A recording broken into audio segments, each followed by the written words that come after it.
કોઈના ઘરનો ચૂલો બંધ ન થાય તે માટે સરકારે ધ્યાન આપવું પડશે, કારણ કે લોકોની ચિંતા વધી રહી છે. ઈરાન અને ઇઝરાયલ અમેરિકા વચ્ચે ચાલી રહેલું આ યુદ્ધની પરિસ્થિતિ અને તેની અસર હવે સ્થાનિક સ્તરે જોવા મળી રહી હોય તેવું લાગી રહ્યું છે. વડોદરા શહેરમાં તો કંઈક એવો જ માહોલ છે, કારણ કે વડોદરા શહેરમાં ગેસનો બોટલ નથી મળી રહ્યો તેવી લોકોની ફરિયાદ છે. આજ સવારના દ્રશ્યો જોઈએ પાણીગેટ વિસ્તારના, તો ત્યાં ભારત ગેસની એજન્સી આવેલી છે જેનું નામ છે ગાયત્રી ગેસ એજન્સી, ને જ્યાં ગ્રાહકોની લાંબી કતારો જોવા મળી. ગ્રાહકોમાં ભારે રોષ જોવા મળી રહ્યો છે, ગૃહિણીઓમાં ભારે રોષ જોવા મળી રહ્યો છે.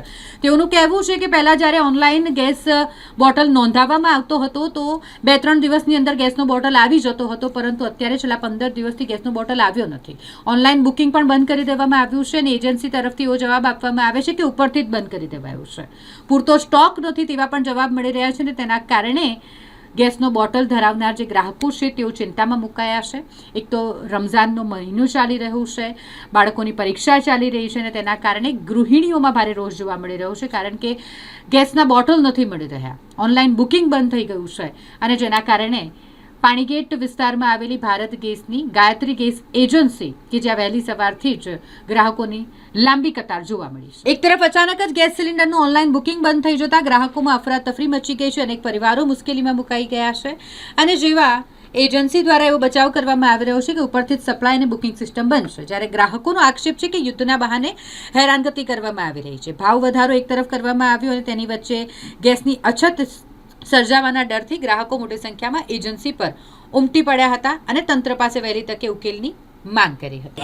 બોટલ મળતો નથી અને ઘરની સમસ્યાના લીધે આવવું પડે છે. જો બોટલ ના મળે તો ઘરનું ખાવા પીવાનું બધું બંધ થઈ જાય.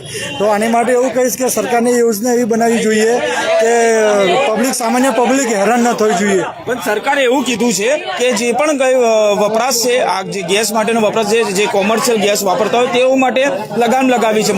ઘરગથ્થુ ગેસ માટે કોઈ પણ લગામ નથી લગાવી.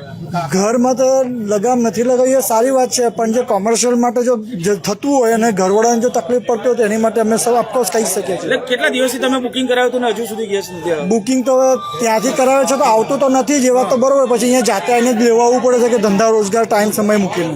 બિલકુલ. હવે ગેસ બુકિંગ કરાવ્યો છે, ક્યાં લેવા જવું પડશે હવે? હવે અમારે સરદાર સ્ટેટ જે ગોડાઉન છે ત્યાં લેવા જવું. એટલે તમે અહીંયા સવારના આવ્યા છો? સવારના સવારે અમે 8 વાગ્યાના આવ્યા છીએ, વહેલા એને ગયું અત્યારે નંબર લાગ્યો. કેમ નહીં આવતા? 15 દિવસ બાટલા જ નહીં આવતા.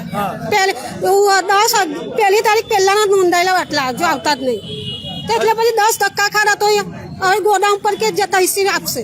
પાવતી આપી જ નહીં તોય હજુ લખીને આપ્યું છે. 7 વાગે નહીં ઉભા જાય. કોઈ બીક છે તમને કે ગેસ નહીં મળે? હા, ના મળે પછી શું કરવાનું ભાઈ? પણ સરકાર તો એવું કહી રહી છે ઘરગથ્થુ ગેસ માટે બધું સ્ટોક છે જ. પહેલા તો આવતા હતા, આ મહિને નહીં આવ્યા. એટલે નહીં આવ્યા, એટલે તમારે અહીંયા આવું.